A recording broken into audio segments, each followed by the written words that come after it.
Ever since we tied the knot, I've always considered myself part of a family unit with my husband Mike and his daughter, Sarah, from his previous marriage.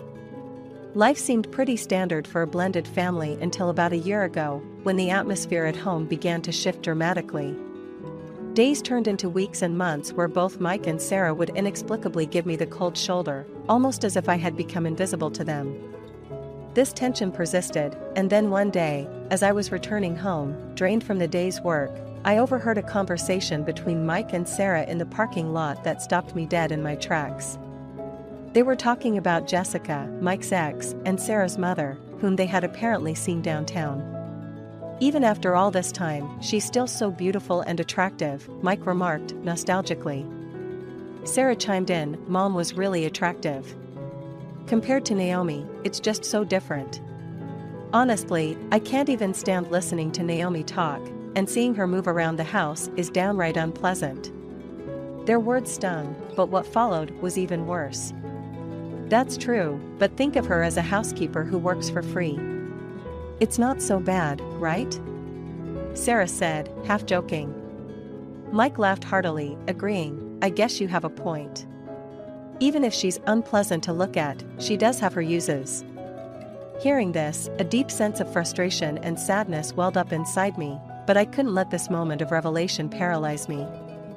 I walked up to the front door of our home, determined to confront them, but as I tried my key in the lock, I found it wouldn't turn. Peering closer in the dim light cast by the nearby street lamp, I noticed that the keyhole, which was silver in the morning, had turned gold. The realization hit me like a wave. They had changed the locks. They didn't see me as a family member anymore. I was just a utility to them, an unpaid housekeeper. This moment crystallized my resolve. If they're going to treat me like this, then I'll leave. I just hope they don't come to regret and rely on me afterward, I thought bitterly. My name is Naomi, a 53-year-old housewife navigating the complexities of a late marriage and stepmotherhood. 15 years ago, I met Mike at the company where we both worked. Back then, in my early 40s, I had almost given up on the idea of marriage.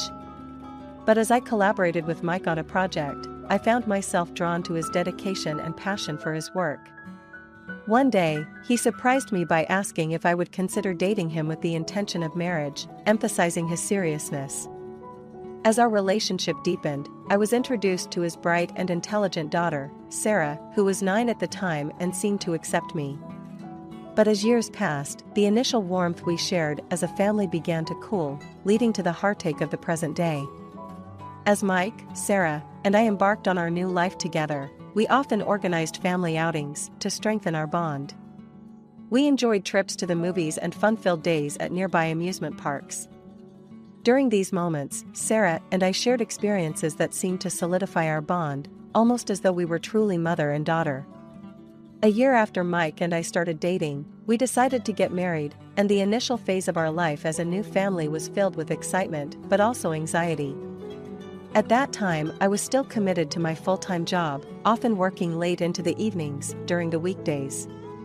Despite the demanding schedule, I made it a priority to dedicate my weekends to Sarah. We would bake sweets together, I helped her with her homework, and we went shopping for new clothes at nearby malls. It was important for me to ensure that we spent quality time together. Mike and I also made concerted efforts to nurture our marital relationship. We celebrated our anniversaries with dinner dates at special restaurants and exchanged heartfelt gifts on birthdays, always making sure to deepen our bond as a couple. However, as Sarah grew into her teenage years, I began to notice a subtle shift in the atmosphere at home. Then one day, a seemingly innocuous comment marked the beginning of a more noticeable change. "Naomi, have you started to feel your age recently?" Sarah asked casually at dinner, after I had returned from a tiring parent-teacher meeting. Mike, with a smile that seemed to carry a hint of comparison, added, "Yeah, indeed. Saki and Anna's mom are already in their 40s, but they still seem quite charming, don't they?" I felt a twinge of discomfort. "Mike, I don't think it's appropriate to evaluate other moms that way. Are you always checking out other moms? Are you a bit jealous?" I asked, half joking, but also a bit perturbed by his tone. "What I'm saying is true, isn't it? Mike replied, his grin now irritating me. He went on to explain, Saki and Anna's moms, being dance instructors and hairstylists, naturally care about their appearance due to their professions. He then turned his attention back to me, somewhat critically.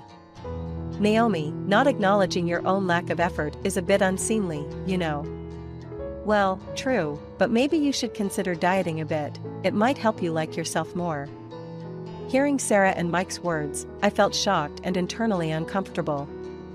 I had always prided myself on maintaining an average body shape, but perhaps from Mike's perspective, I appeared slightly plump.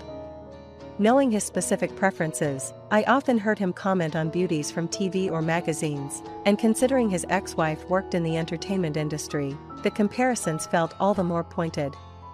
The initial warmth and inclusivity of our family life seemed to be slowly eroding, replaced by a growing sense of alienation and critique.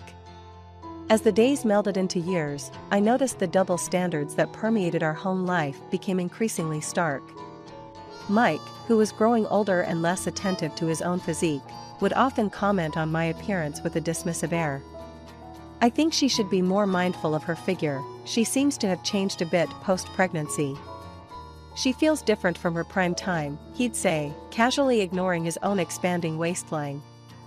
When I dared to point this out, his retort was swift and dismissive, men don't need to worry about such things. Living under the influence of a father like Mike, who upheld strict beauty standards, Sarah naturally came to value appearances above most things. Her biological mother, a former model for a fashion magazine, epitomized the height of physical beauty, a legacy Sarah inherited with her tall and striking looks. She stood out sharply among her peers, many of whom couldn't quite match her beauty. It was during one of our more reflective conversations that Sarah asked Mike, "Dad, why did you choose to be with Naomi when considering marriage?" Mike, perhaps trying to smooth over the underlying criticism of his previous comments, replied, "What's inside matters most, but isn't appearance important too?" Later that evening, as I washed the dishes from a dinner I had spent hours preparing, I overheard their continued conversation, which seemed to coldly assess my looks. Despite both of us working, it was clear that Sarah never felt inclined to help with household chores. When Mike and I were about to get married, he had assured me, "You can work and relax." However, the reality was starkly different. I found myself perpetually swamped with daily responsibilities, while Mike and Sarah seemed to enjoy ample leisure time, often relaxing with beers and cocktails while watching their favorite variety shows. One evening, mustering up my courage, I approached them during a commercial break. "Hey, Mike, Sarah, can you help me clean the living room after you guys have some time?" I asked, hoping they might offer a hand. Their response was disinterested, their expressions clearly conveying they didn't want to be bothered. "Don't you get how fun this show is?" "This is our relaxation time," Mike retorted dismissively. Sarah chimed in, "Naomi, you asked my father if you could continue working after getting married, right? If so, you should handle the housework properly. To be precise, it's a housewife's duty, since you're at home all day." Until that moment, I had usually let their words slide, but this time I couldn't hold back. "Sarah, you're already 23 years old. If you think about living on your own in the future, don't you think it'd be wise to learn the basics of housework?" I countered, my voice firm yet tinged with frustration. The conversation highlighted the growing rift in our family dynamics, emphasizing the unequal expectations and diminishing respect that shadowed our household. As I stood in the kitchen, attempting to hide the tears that stubbornly spilled over, Sarah's words echoed in my mind, taunting me. She wrapped her slender arm around Mike's, her expression one of smug satisfaction. "I have absolutely no intention of leaving this house," she declared, her voice laced with a dismissive tone. "I'll leave all the housework to you, even as you age. I expect you to continue cooking, washing, and cleaning for me and my father." The air around Mike was heavy with the scent of alcohol as he smiled contentedly at his daughter's words. "But Naomi," he said, glancing at me with a blend of pity and discomfort, "you have an average face and figure. I've been going out less recently, but I used to feel a bit embarrassed to be seen with you, because you're my wife."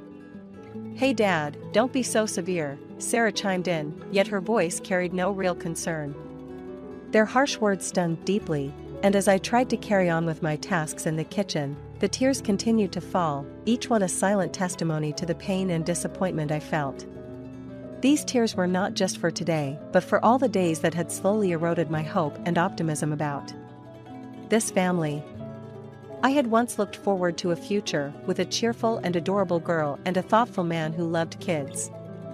I knew that remarriage, especially with children involved, wouldn't be easy. But the reality of my situation had far surpassed what I had braced myself for. From Sarah's perspective, I might seem like someone trying to usurp her beloved father's affection.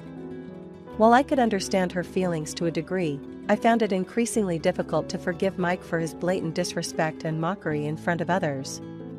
Holding on to a faint hope that Emily, another relative in our extended family, might grow to see me differently, I had been patiently enduring for over 10 years. Yet now that Sarah was 23, her attitude showed no signs of softening. In fact, it had only grown more rigid and unyielding. Then came an event more shocking than any before.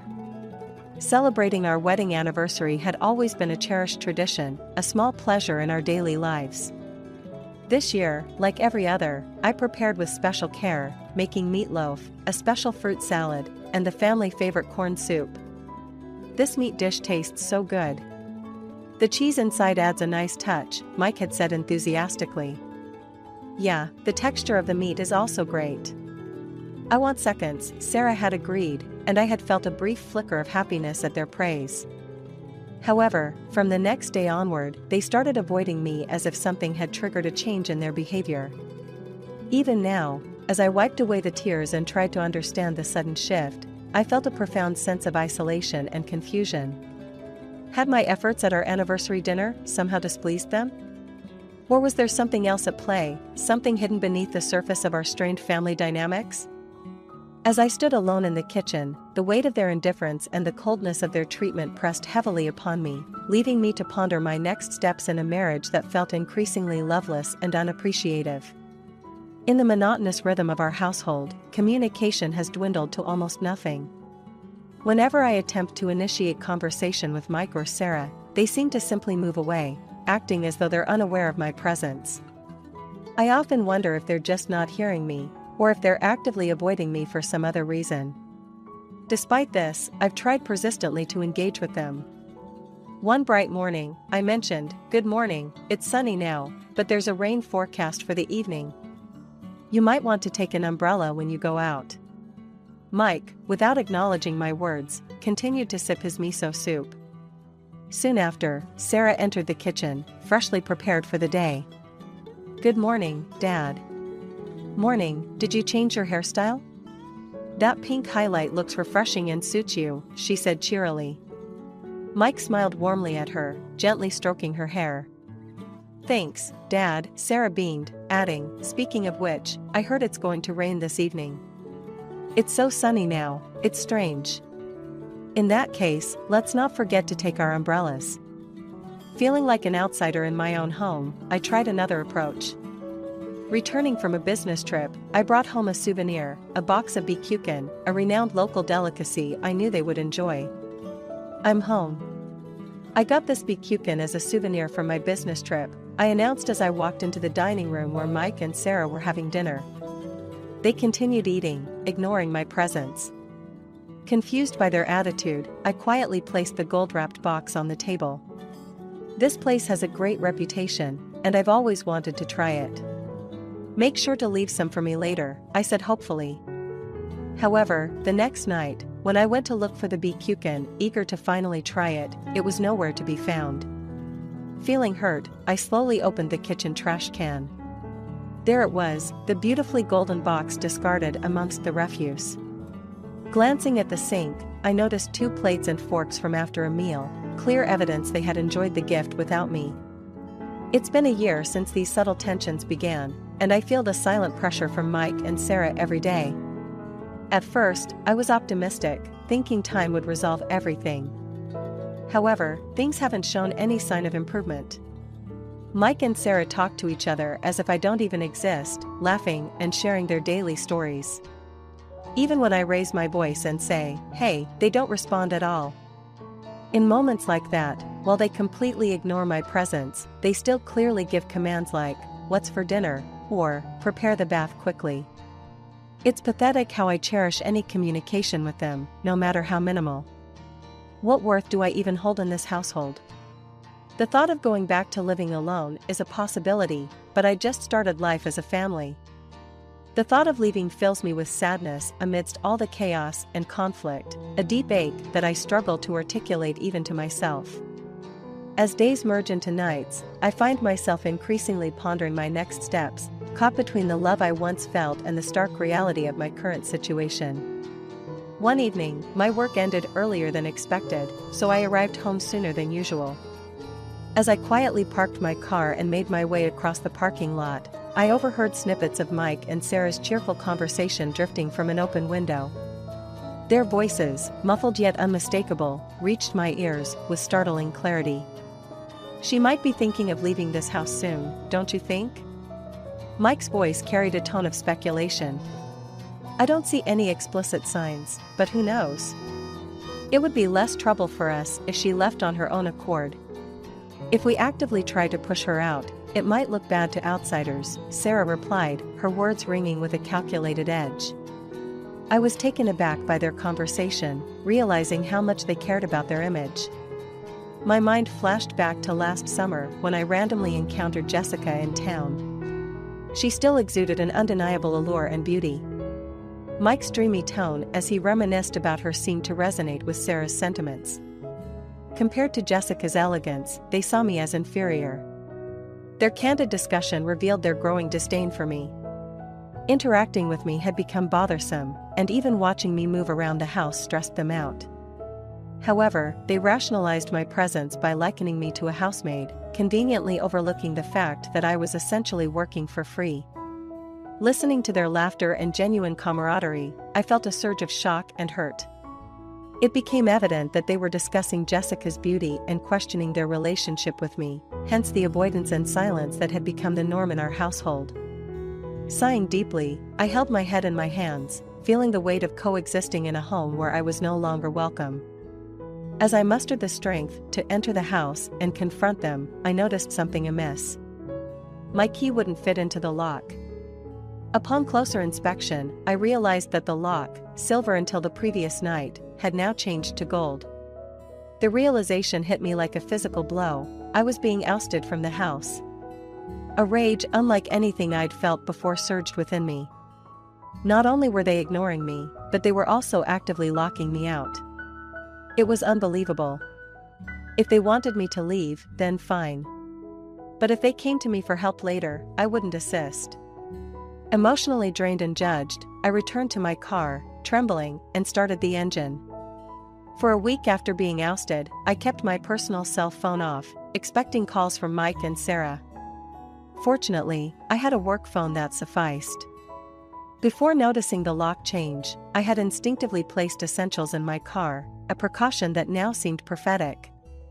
As I drove away from what was once my home, a mix of sadness, anger, and betrayal churned within me, leaving me to grapple with the harsh reality of being cast aside by the very people I had hoped to call family. After being ousted from my own home, I sought solace in temporary comforts. I indulged in shopping for new clothes, dining at cafes and restaurants, and luxuriating in the comfort of a hotel room. A week later, on a relaxed morning, I powered on my personal phone, only to be bombarded with countless missed calls and messages, 90% from Sarah, 10% from Mike. As I contemplated switching it off, Sarah's call came through, her voice laced with reluctance. "Oh, you finally answered. I didn't expect you to avoid contact like this." "Where are you now?" she asked. "It's my choice where I am and what I do." "If there's nothing important, I'm hanging up," I retorted, bristling at her tone. "Wait, Naomi, please come back home," she pleaded. I responded sternly, "What's the matter? Do you want me to clean up this messy house? Why don't you, and your beloved father, whom you said you love, handle it? But Dad never sorts the trash properly, no matter how many times I tell him. He even puts combustible trash and batteries in the same trash bag." "He's always been like that," Sarah countered. But I don't want to spend my precious day off on such things. Goodbye, then. I'm really sorry I was thoughtless, but could you please come back home, please, Naomi? Sarah's voice softened in desperation. Upon hearing her heartfelt plea, I sighed deeply. Despite my reservations, I had anticipated this scenario all along. Despite everything, why did they decide to kick me out of the house? I need to pick up a few things, so leave the door unlocked for me. Really, though, thank you, I conceded, reluctantly agreeing to return. When I arrived home, I was met with an irritable-looking Mike and a relieved-looking Sarah. The area around the kitchen trash can reeked of terrible leftover food, and used packaging materials overflowed, emitting a nauseating odor. The living room was strewn with cans of drinks, empty bags of snacks, and dried fish, carelessly scattered about. Shirts and socks Mike had taken off littered the floor, while a pile of unwashed dishes and glasses filled the kitchen sink. The scene before me was far worse than I could have ever imagined. I'm so glad you're coming back, Naomi. Dad really doesn't know anything, from basic cooking to how to use the washing machine, and even how to properly sort the trash. Furthermore, he's too lazy to even press the switch to start the dishwasher, Sarah lamented. In response, I couldn't help but reply a bit sarcastically, I bet, because you and your family have always taken it for granted that I would handle all the household chores. As Sarah and Mike engaged in a heated argument about household responsibilities, I couldn't help but interject. At least it seems you, Sarah, know the basics of housework. I've helped out a bit when I stayed at friends' houses, so I know a little.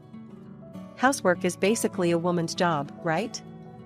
When Naomi is not around, Sarah should take over. But Sarah wasn't having it. Hold on, Dad. I have a part-time job after school, you know. Don't you think you should take care of yourself? At the very least, you could organize the clothes you take off into the laundry basket and properly wash and throw away the empty cans. Mike's response was typical of his outdated values. What are you talking about? Isn't it a child's duty to take care of their parents? His arrogant tone only fueled Sarah's anger. The reason I'm in this house isn't just to take care of Dad. I have my own life too. If you don't like it, you can leave anytime. Sarah had begun to notice Mike's condescending attitude towards women, especially his expectation that she fulfill traditional gender roles. As their argument escalated, I watched with a mixture of disbelief and amusement.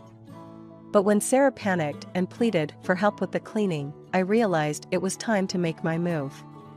The reason I came back to this house isn't to help with cleaning. I just came to get my belongings, I stated calmly. Sarah seemed taken aback, perhaps realizing the impact of her words. Wait, is that really true? You think I'd just come back after being kicked out? I have feelings too, you know. That was just a joke. I didn't really mean it, she stammered. Ignoring her, I proceeded to pack my belongings, clothes, cosmetics, important documents, into a bag. Once everything was arranged for easy transportation, I left the house, leaving Sarah to ponder her words. In the following weeks, my life became a whirlwind of work and other busy activities. I stayed at a monthly rental apartment, and even on holidays, I kept myself occupied with various engagements.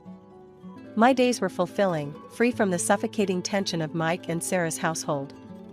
3 months passed, and I received an unexpected call from Mike. His voice was filled with confusion and concern. What's going on? I want a detailed explanation, he demanded. As soon as I answered the phone, he launched into questions. Don't play dumb. A lawyer contacted me, saying we have to leave the house within a month. Why did you sell the house? Mike's voice was filled with confusion and concern as he demanded an explanation. But before I could respond, Sarah interrupted with indignation. How dare you sell our house without permission? We're going to accuse you of this. Amid Sarah's angry tirade over the phone, I couldn't help but find the situation absurd. Don't you think it's my right to decide on the house in my name? What are you talking about? Oh, did you forget that a few years ago, when I got a promotion and my income increased significantly, I changed the name of the house to mine? Dad, really? That's true?" Sarah's surprise was evident, and I couldn't help but feel a pang of disbelief that she had forgotten such an important detail. It seemed another parent-child argument was on the brink of erupting. "Anyway, I think we should reconsider selling the house. You agree with me, right?" Mike's frantic tone belied his anxiety as he addressed me. But before the conversation could progress, the call ended abruptly. In the following days, I received numerous messages and calls from Mike, pleading for forgiveness and urging me to reconsider the house sale. But I remained steadfast in my decision, calmly brushing off his attempts to sway me. When I visited the house a few days later, I was met with a scene even more disheartening than before. The clutter of trash and unused items seemed to have multiplied, casting a shadow over the once familiar space. "We're handing over this house to the new owner in 2 weeks. Is this really okay? Have you already settled the contract for your new place?" I couldn't help but express my genuine concern. But my words were met with defensiveness from both Mike and Sarah. "I've told you so many times, stop nagging. If you're so concerned, why don't you help clean up?" "After all, we're your family," Mike retorted, his words cutting deep. Over the years, my relationship with them had gradually weakened, and now, as I stood in the midst of their disarray, I couldn't help but wonder whose fault it was that I was completely shut out in the end. It was surprising to see them ignore the consequences of their actions. Forgetting their cold treatment towards me and speaking as if nothing had happened, I agreed to arrange the cleaning right away. Since they agreed to my proposal, I decided to act promptly. I contacted a professional cleaning service and arranged for them to pick up the accumulated trash and unnecessary items from the house. "For the two of you who aren't good at cleaning, I'd like the house to be thoroughly cleaned by the handover date," I instructed them. Thanks to the expertise of the cleaning company, the house was quickly tidied up. Later, I learned from the real estate company that Mike and Sarah had found a new home in an old historic apartment building. I felt a deep sense of relief now that the house had been successfully sold. The next thing to consider was the divorce proceedings with Mike and the accompanying alimony issue. However, I couldn't imagine negotiations with Mike going smoothly. With that in mind, I thought of a plan and decided to invite them to my new apartment. As they entered, Sarah commented on the modern interior, contrasting it with their rundown apartment. Despite her harsh words, I endured, reminding myself of the tolerance I had shown them all this time. "Just because I bought a new condo, I don't think there's any reason to be criticized," I calmly responded to Sarah's comments. However, Mike's insensitive remark about Sarah's cooking skills irked me. Amidst their argument, I placed the divorce papers in front of Mike. "Mike, I think we should get divorced. As for the division of assets and compensation for your past rude remarks, I'd like to discuss it properly through a lawyer," I declared. Mike's incredulous reaction didn't deter me. "I'm tired of taking care of you and Sarah every day without a single word of gratitude," I stated firmly, determined to move forward with my decision. Smile played on my lips as I continued, so I thought I'd come and provide some clarity to this situation. Jessica's presence seemed to freeze the room, and Mike's expression turned from shock to disbelief. "What are you doing here?" he stammered, his voice trembling with a mix of surprise and apprehension. "I came to set the record straight," Jessica replied calmly, her gaze steady as she addressed Mike. "You've been spreading lies about me, Mike, and I couldn't let that continue." Sarah looked between her parents, her expression shifting from confusion to realization. "Mom, Dad, what's going on? Why didn't you tell me about this?" she demanded, her voice tinged with hurt and frustration. Jessica sighed, her eyes softening as she turned to Sarah. "Sweetheart, I wanted to protect you from all this. But I think it's time you knew the truth." As Jessica began to recount the events of their past, Mike's face grew increasingly pale. He tried to interject with denials and excuses, but Jessica's words carried a weight of truth that couldn't be denied. Listening to their conversation unfold, I couldn't help but feel a sense of vindication. The truth was finally coming to light, and it was clear that Mike's facade was beginning to crumble. In the midst of the chaos, I quietly gathered my belongings and made my way towards the door. As I stepped out into the cool evening air, I felt a wave of relief wash over me. It was time to leave the past behind and start anew. And as I walked away from that tumultuous scene, I knew that I was finally free from the burdens of my past life with Mike and Sarah. The days following the confrontation were filled with a mix of emotions. For Sarah, the revelation of her true parentage was a heavy burden to bear, and I could see the pain etched on her face as she grappled with this newfound knowledge. Despite the turmoil, she showed remarkable strength, facing the truth with courage and resilience. As for Mike, his pride seemed wounded by the unraveling of his carefully constructed facade. The financial strain of the divorce settlement only added to his troubles, and it was clear that he was facing the consequences of his actions. Meanwhile, I found solace in the knowledge that justice had been served. The truth had prevailed, and I was finally free from the toxic dynamics of my past marriage. With each passing day, I felt a sense of liberation and empowerment, knowing that I had taken control of my own destiny.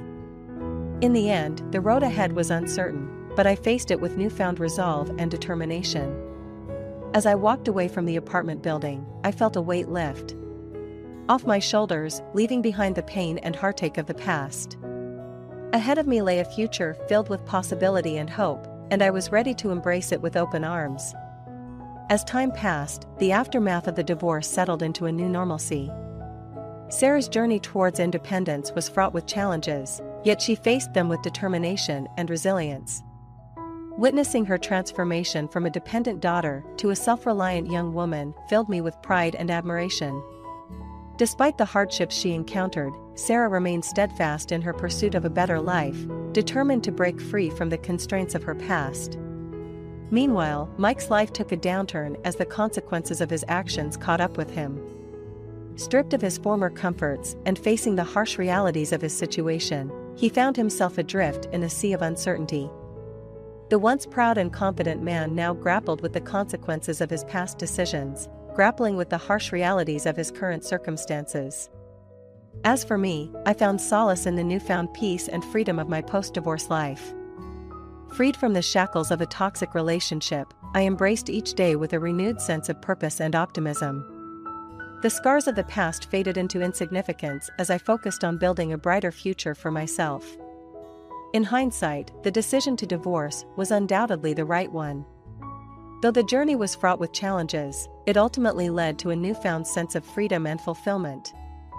As I reflected on the events that had unfolded, I couldn't help but feel grateful for the lessons learned and the strength gained along the way. With each passing day, I looked towards the future with hope and optimism, ready to embrace whatever challenges and opportunities lay ahead. Jessica's words resonated deeply within me, offering a glimmer of hope amidst the complexities of life. It was true that changing one's personality and mindset, especially after years of conditioning, could be a daunting task. Yet, Jessica's unwavering belief in the power of love to instigate change filled me with optimism. As I sipped my tea, a sense of liberation washed over me. The weight of my past life as a dutiful wife and caretaker fell away, leaving behind a newfound sense of freedom and authenticity. No longer bound by the expectations of others, I felt empowered to chart my own course, guided by my desires and aspirations. With each passing day, I embraced the opportunity to live life on my own terms, unapologetically and authentically. Freed from the constraints of my former life, I embarked on a journey of self-discovery and personal growth, determined to make the most of every moment. As I reflected on the tumultuous events that had led me to this point, I couldn't help but feel a sense of gratitude for the lessons learned and the strength gained along the way. Though the road ahead was uncertain, I faced it with courage and conviction, secure in the knowledge that I was finally living life on my own